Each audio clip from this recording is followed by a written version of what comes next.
Berlin Marathon, the course where world records are set and arguably an absolute bucket list for any marathon runner. I ran it, I loved it, I liked it and I completed it. And now it's time to talk about the one thing that most people don't, the cost. Running is supposed to be cheap, right? All you need is a pair of shoes and the open road. Well, true, but once you factor in the accommodation, the travel, all those months of training and everything you have to put into it, it can soon start to add up. I've broken down every single euro I spent, from the first pair of training trainers to the final post-marathon beer. I'm going to tell you exactly how I spent my money and where you can be saving your pennies. Pre-race training costs. You can't, or at least I wouldn't recommend, run a marathon without training. And with that comes associated costs. New kit, trying out nutrition, and even those practice races all come at a price. So let's go through what I spent.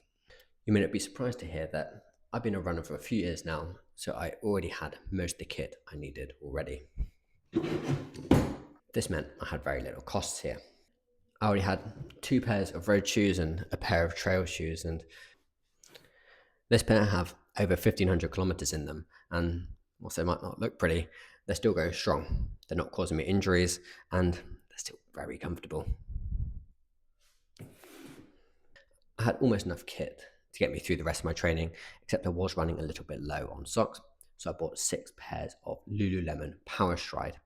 They're my absolute favorite everyday sock, which they kind of need to be because they sent me about 80 euros for 6 pairs.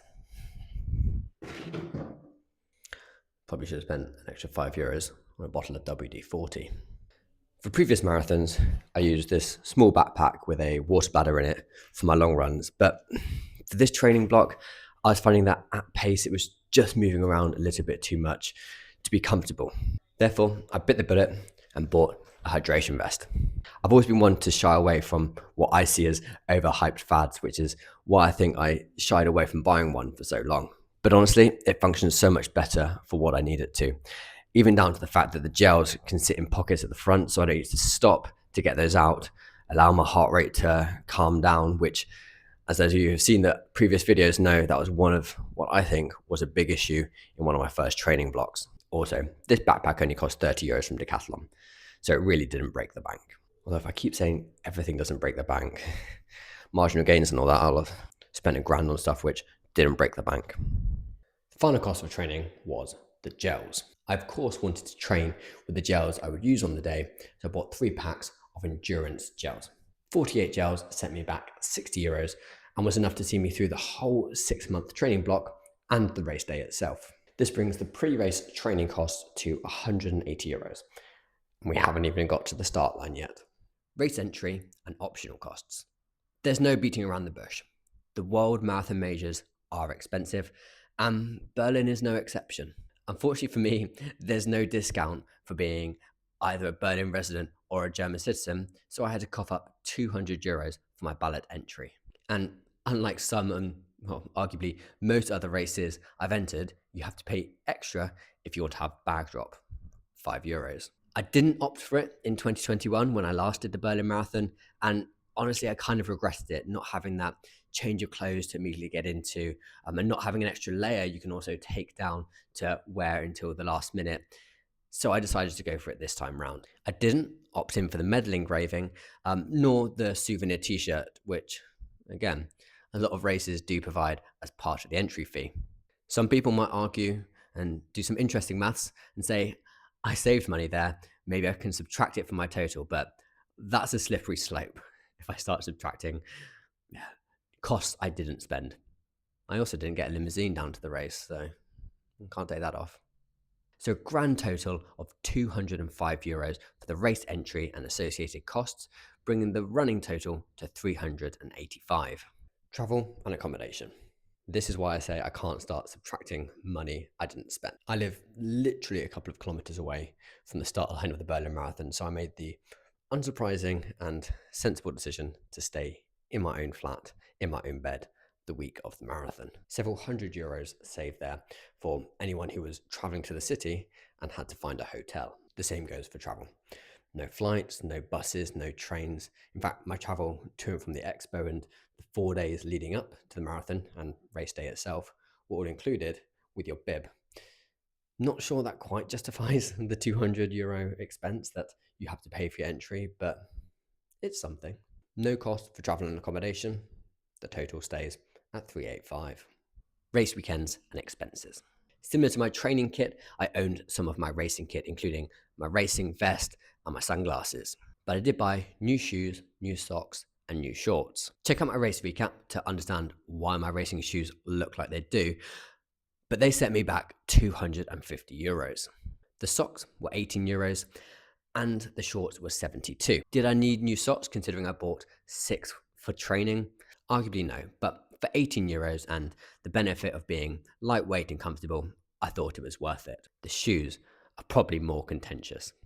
In the 4 days leading up to the race, and as I discussed in another video, I was carb loading. This meant I didn't eat out at all because I wanted to have complete control over everything I was eating. I did eat slightly more in terms of calories, but because I was cutting down on the fiber and the fat, and for the fiber, reducing a lot of the fruit and veg, I think I actually spent a lot less than I would normally. And even if I did add on those costs, it would be absolute maximum €20. Pasta and oats are super cheap. And if you're looking for a way to make your money back, on the Berlin Marathon, Morton, or however you pronounce them, hand out their gels at kilometer 27. What's the relevance of that? Well, those gels set you back about €3.50 per gel. Grab a handful of those and you're basically making money. But it might not surprise you or anyone who's seen the video of my race recap, I didn't pick up any extra gels at that point. Oh, I did get a goodie bag full of snacks and a half pint of alcohol-free Radler, lemonade and beer mix for people outside of Germany. So I guess that kind of claws back some of the expense I spent on my race entry. Race weekend expenses total €340. What's the grand total then? €725. I'll admit, I expected it to actually be a little bit less, especially because I paid nothing for accommodation and nothing for travel. But there we go. One thing to consider, and this could be me falling into the trap of runner's maths or however you want to phrase it, but there are quite a few of those items that I spent money on that I'm going to be able to and will use again. The socks, the running backpack, the shorts, they're all going to serve me well in training and in any future races. The shoes, well, they certainly won't be doing another marathon. Maybe they'll make it out to a park run, we'll see. So, was that less than you expected, or is that more than you're willing to pay? I'm still planning to run the Dresden Marathon in 2 weeks' time, so I can give you a comparison of those costs too, and perhaps I can even break it down with my London Marathon costs from last year. Let me know in the comments what you'd like me to dive into next, and be sure to subscribe so you can keep following along as we continue to race to sub 3. In case anyone was wondering what the little noises were in the background, it's this little beauty here. Say hello, Emily.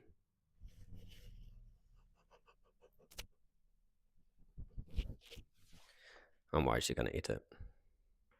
No? Say goodbye.